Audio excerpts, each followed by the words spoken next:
Hi guys, this is Dan from Magic Pachinko Restorations with another short video of a vintage pachinko machine.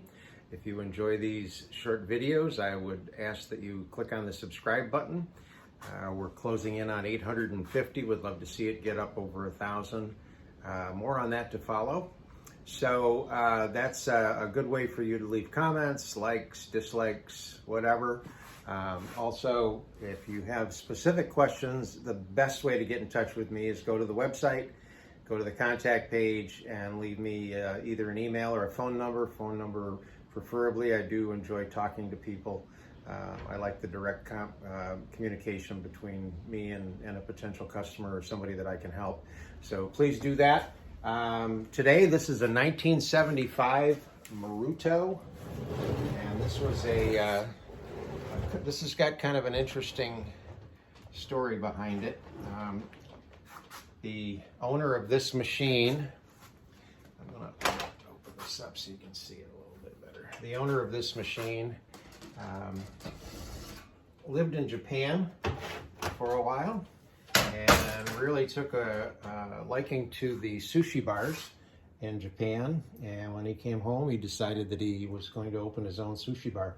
So he did, and this machine is going to go to that sushi bar, be put on a wall somewhere, and there are a lot of Japanese customers that come in, so he thought it'd be kind of nice to have something that is authentically Japanese. So we did a custom background rather than the original replacement.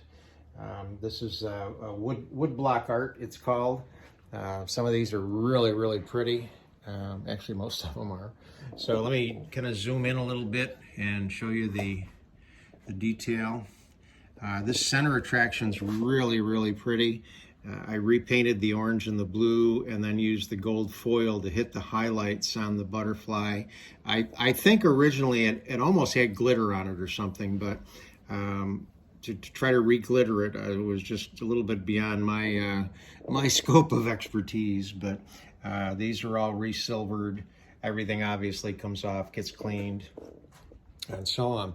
The Marutos are a little different with their way of doing things. Let me open this up. Rather than having a flag in here in the ball handling mechanism, they put a mechanism right here. Again, I'll try to get in on this. Gotta be careful, the machine will tip. You see the white plastic right here. Right now there's no balls in the machine, so this is dropped down, and if you tried to launch a ball, it would hit it and not go into the machine. When there's enough balls in the machine, this lifts out of the way and allows the player to actually play. And then this also comes down to, in case this gets stuck, this comes down. So it's kind of an interesting setup. I've not seen one like that before. So it was interesting to play with that. So let me get this turned around. This machine had some missing parts, and I know I've said this before. When you work on a pachinko machine, more than likely you're going to run into something that'll give you fits, and that's what this one did with some of the missing parts. Fortunately, I was able to make it work okay. The lower track cover was missing, so this is one of the lower track covers that I print. This is specifically for a Nisogen. It doesn't fit perfectly, but it's close enough, and then I just held it in place with a couple of brass nails. The biggest concern was the upper feed tray was missing, and because this is a Maruto, where it's not one of the more common brands, the parts just, I couldn't find one. So this is actually a Nisogen upper hopper tray, and the original tray would have fed balls into the backside of the upper chute rather than this little overflow metal piece here. So what I had to do is I had to actually cut a pretty good chunk of the original upper hopper out of the way so that I could get more balls to drop into the backside of this. They were all feeding down this, and sometimes they would clog, so that was kind a pain. This is the ball lift mechanism from the back side. So when this lifts up, it swings that arm out of the way. Jackpot cover was missing, but that's not a big deal. The rest of it's pretty typical of a pachinko, Model B style machine. So when you load these, you can plug the power in and the ball out light is now on. When you load these, one of the other things that was missing, but it's not a big deal at all, was the mechanism that would have been in here that allowed the operator from the front to hit this release here, the ball dump release. That whole piece is just not even there. So from a customer's perspective, it's no big deal because you're just going to work it from the back side anyway. But this is what would allow the balls to dump out of the machine. By default, it's spring-loaded. It keeps these arms here so the balls go across rather than letting them tip like that and letting the balls dump. So the only thing you want to do is make sure that these are locked in place and not locked down like that. Just push back on this, they'll swing right up where they belong, and then you can go ahead and load the machine with balls. So, as always, a handful.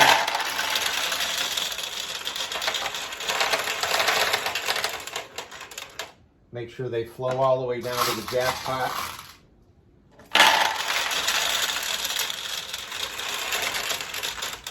This is a maintenance piece here, this little dog ear thing that goes down into the tracks. It keeps the balls from flowing. Make sure this is tipped back. So once you know the balls are flowing in the right direction, you can go ahead and load this right up.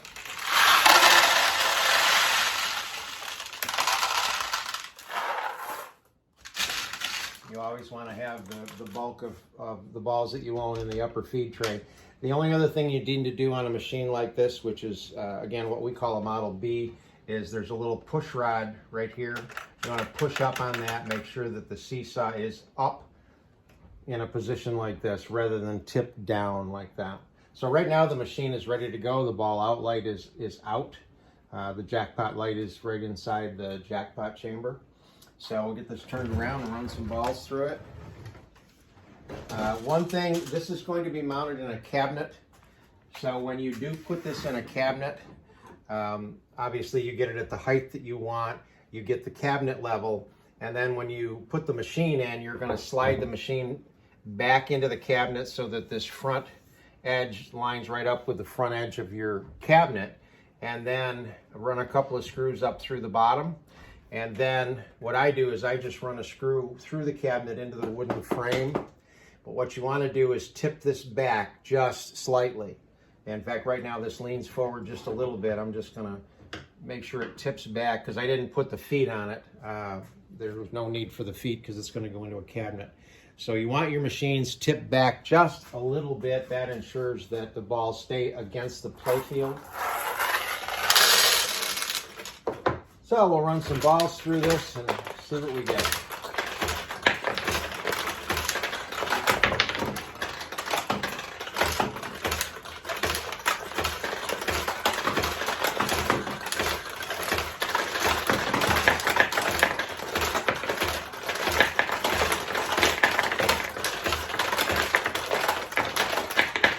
And of course, without the tulips open, it's a lot harder to win. So what I'll do is I'll get the tulips opened up. This little attraction here will tip one way or the other, but it will drop balls down into the butterfly. There's two areas in the butterfly that will take the balls, and then it drops down through the center. So if I drop it in here, it flies out. So I'll just drop it down into one of the tulips. So it goes down, lights the jackpot, and opens the tulips. Okay, so now that the tulips are open, we should get a few more wins.